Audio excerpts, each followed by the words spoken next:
NEET paper leak और शिक्षा मंत्री धर्मेंद्र प्रधान के इस्तीफे की मांग करते हुए विपक्ष प्रधानमंत्री आवास के बाहर पहुंच गया और धरने पर बैठ गया, जिसके बाद सरकार ने विपक्ष के रवैये पर सवाल उठाए। एक खतरनाक परंपरा की शुरुआत इस विरोध को बताया। विपक्ष के साथ राहुल गांधी के प्रधानमंत्री आवास के बाहर विरोध प्रदर्शन के बाद अब सियासी वार पलटवार शुरू हो गया है, क्योंकि ऐसा पहली बार हुआ कि पीएम आवास के पास किसी नेता प्रतिपक्ष ने धरना दिया हो, जिसके बाद बीजेपी और सरकार इसको नेशनल सिक्योरिटी के लिए खतरा बता रही है। जबकि कांग्रेस का कहना है कि नीतियों पर सवाल उठाना, जवाब मांगना और असहमति दर्ज कराना विपक्ष और जनता का संवैधानिक अधिकार है। प्रदर्शन के दौरान राज्य मंत्री जितेंद्र सिंह ने राहुल गांधी को समझाने की कोशिश की, लेकिन वो नहीं माने। तब पुलिस ने हिरासत में लेकर मौके से हटाया और फिर बाद में छोड़ दिया गया। संसद भवन के पास सुरक्षा बढ़ा दी गई है। संसद भवन के पास की कई सड़कों को फिलहाल बंद कर दिया गया। रफी मार्ग को बंद कर दिया गया। राजेंद्र प्रसाद रोड भी बंद कर दिया गया है। संसद भवन के रास्तों पर भारी बैरिकेडिंग कर दी गई।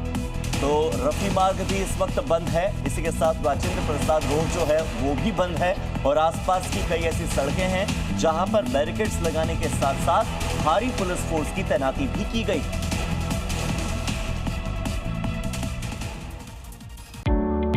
Hotel Management with AI. Join IIHM, International Institute of Hotel Management.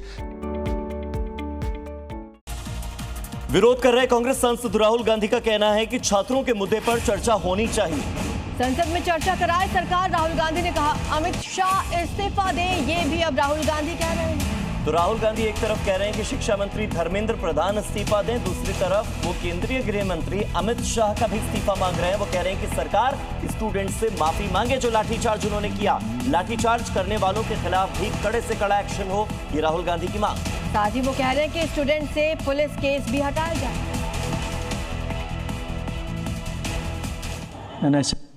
और लगातार पेपर लीक को लेकर राहुल गांधी ने सरकार को घेरते हुए सवाल उठाया कि भारत की शिक्षा व्यवस्था क्यों चरमरा रही है, पेपर लीक की घटनाएं क्यों हो रही हैं, भारत में शिक्षा इतनी महंगी क्यों है, पेरेंट्स पर आर्थिक बोझ क्यों बढ़ रहा है।